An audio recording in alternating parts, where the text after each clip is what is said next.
Hello YouTube, welcome back to my channel, and in this video I'll be discussing the battery life on my brand new Xiaomi Mi 10T Lite. Now the Mi 10T series came out a couple of months ago. We had the Mi 10T Pro, then the Mi 10T itself, and this is the Mi 10T Lite. So this is the budget-end version of the Mi 10T series. However, that does not mean the specs and everything else is compromised on the handset. It's got fantastic spec sheet, which we will discuss in just a moment, and also a very good battery life. So this video, like I said, I'll be specifically talking about the battery life on the Mi 10T Lite. So let's open the phone up. This is the fingerprint sensor on the right hand side where your power button is. There we go, and it works like a charm every single time. So like I said, let's have a look at the specs.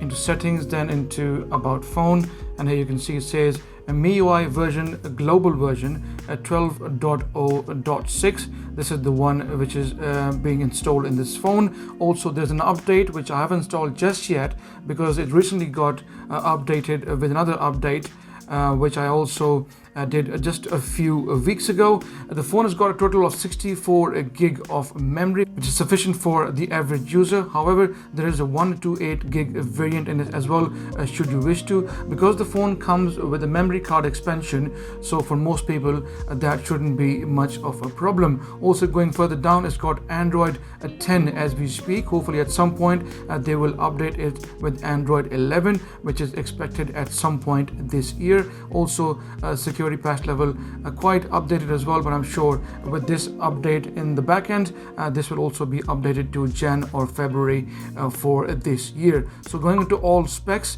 the phone, like I said, it's got 6 gigs of RAM along with this octa-core chipset, which is a Snapdragon 750G. This is the brand new chipset, and it made its debut in this very phone. So that chipset was the very first one in this very handset. Again, an honor for this handset, and the chipset has been performing really well with decent battery life.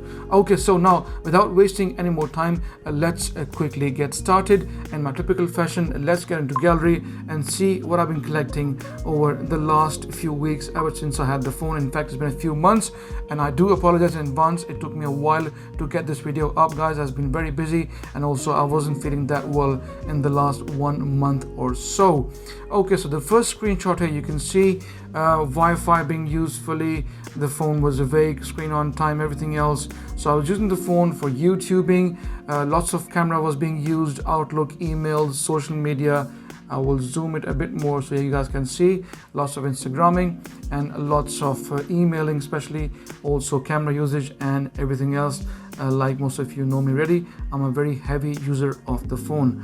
Okay, so once I had that, I eventually got 6 hours and 39 minutes of screen on time with 17 hours and 15 minutes of standby. I must admit the phone was on standby for a while, because I use a couple of phones, and every now and then I do change phones. So at times I leave my phones on standby for a good number of hours.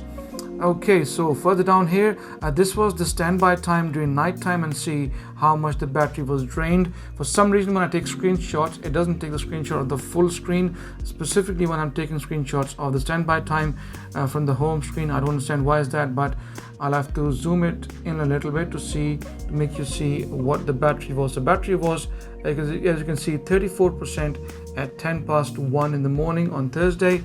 It was in November, and when I got up in the morning just before 10 o'clock, the battery had gone down to, as you can see, 32%, which was not bad. So overnight it only lost 2%. Like I said, 110 34, and then 958 at 32. So overnight it lost only 2%. Once again, the efficiency of the Qualcomm Snapdragon 750G playing its parts, along with the MIUI 12, also very well optimized. Another screenshot here, again Wi-Fi, screen been awake for quite a while.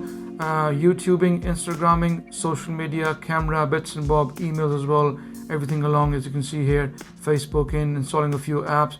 Eventually I received a total of 5 hours and 29 minutes of screen on time. I must admit, initially for the first few runs I wasn't as impressed. As you can see, even though 5.5 and 6.5 hours is a good decent time, but the phone comes with 4820 milliamp battery, which is a sizable unit, and the screen is only full HD plus. I think it's 6.67 inches in size, if I remember correctly. Please do correct me if I'm wrong, but the screen is not Quad HD, it's Full HD with an efficient Snapdragon 750G. So I hoped for the battery life to be a bit more, but it wasn't to be initially. But as we go along in this video, you will see eventually it did settle down and I was getting some decent screen on times.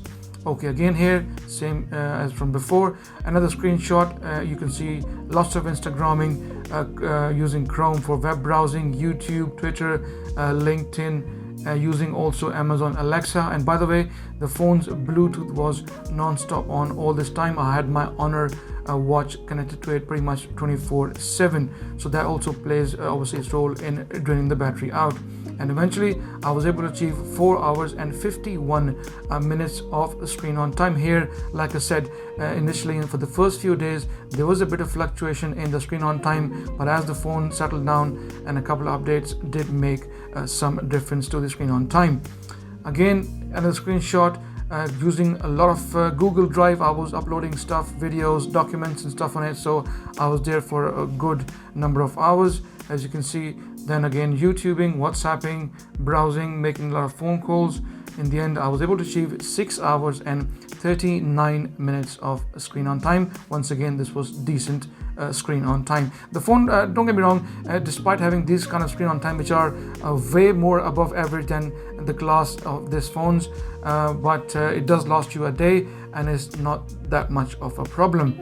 Again, standby time at 3:03. We have to pinch in again to see it was at 100% at 3 o'clock in the morning, and when I checked it at 9:38, just before 10 a.m., it had gone down to 98%, as you can see. Once again, another screenshot.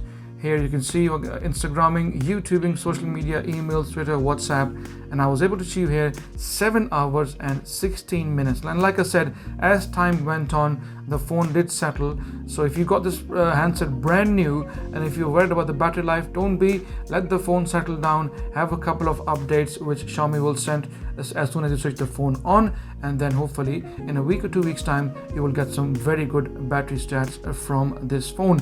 All this time the screen brightness was around 70 to 80%. I must admit the screen is not as bright.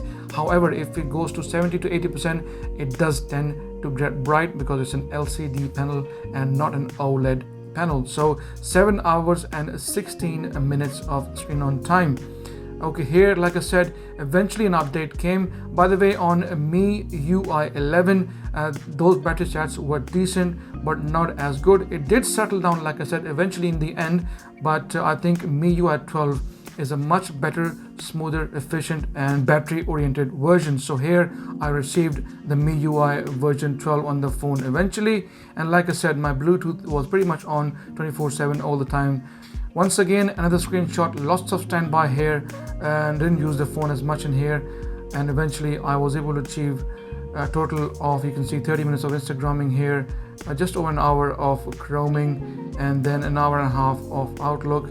And even though the phone was on standby for a lot, despite that, me using the phone heavily, I was able to achieve a total of 8 hours and 35 minutes of screen on time. So as you can see, despite me being on standby, still the screen on time was very high, which is fantastic. Once again, this was down to MIUI 12 playing its part and really giving us some decent screen on time. Once you have MIUI 12 installed on the Mi 10T Lite, do expect some very good battery stats, as it's a very efficient skin. Now, I also had a request from someone said, please keep the brightness at 50% and play PUBG on Wi-Fi. So I thought I will fulfill that request. So it's only last night I was playing PUBG, and as you can see in the screenshot here, it was down to 64%. As you can see, I had the Wi-Fi on, the brightness was around 50%, as you can see, and the time is 21:30, as you can see on the camera. and I played for about half an hour. As you can see here, it was just past 10 o'clock at night, 10 p.m. and the battery went down to 56%, as you can see here. So from 64% at 21:30, it went down to 56%, so lost 8% in about half an hour. At 50% on Wi-Fi, hopefully this will give you an idea of how much PUBG you can get out of this phone. I think with the brightness around 50% and a big massive battery, MIUI 12 installed, the phone should be able to give you a good few hours on PUBG. So that's pretty much on the actual battery life on the MIUI 12 running on the Xiaomi Mi 10T Lite. And now a quick final impressions on the phone and what do I think of this handset in general. I think the handset is pretty nice, it's quite good. It's got a solid battery life, like I said, of 4820 mAh in size, and once MIUI 12 is installed in the phone, it should give you some very good stats. The fingerprint sensor runs perfectly fine, no problem. And in terms of performance, the phone is pretty nice as well. It does give you very good performance for the money that you put in. The price of the handset is hardly any. At the moment on Amazon, it's going for £225 if I remember correctly.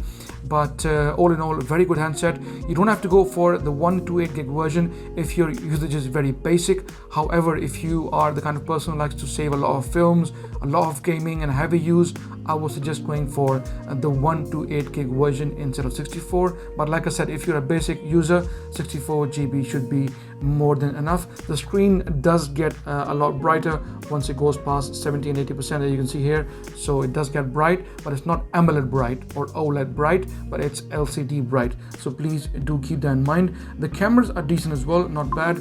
So far I've had a good experience from the cameras. It wasn't as bad. So let's have a quick look at this. Let's bring this in and see how quickly does the camera work. There you go.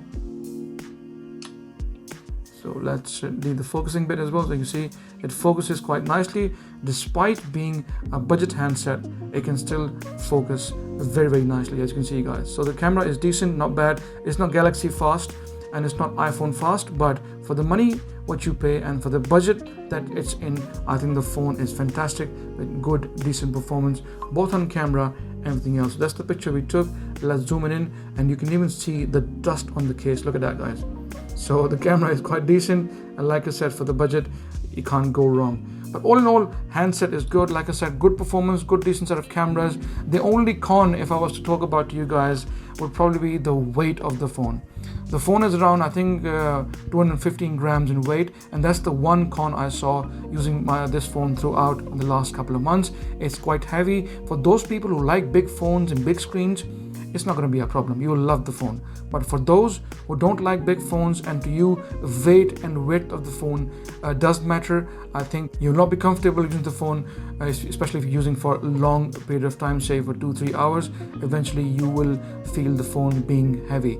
Also, the phone comes with a pre-installed screen protector. Once again, it's a bonus, and also I think comes with a case as well, if I remember correctly. So pretty nice, decent phone. So from my side, like I said, it's fully recommended for 750G Qualcomm Snapdragon, 6 gigs of RAM, 64 gigs of fast UFS storage, a decent set of quad cameras, very nice build quality. You got the Type-C USB, you got the 3.5mm jack. You, by the way, also have got a dual set of speakers. Bloody hell, at this budget, you can't ask for anything more than that. Now that I'm thinking whilst I'm making the video, the phone has got so much, like I said, stereo speakers, you got the screen protector, decent build quality, good set of cameras, good battery life, good performance, and honestly, in this budget, you cannot ask for anything more than that. Guys, that's me pretty much it for now on the Xiaomi Mi 10T Lite. If you like my video, please give it a thumbs up. Any questions, please feel free to ask me in the comment section. And like always, please subscribe as it helps, and I shall see you in the next video.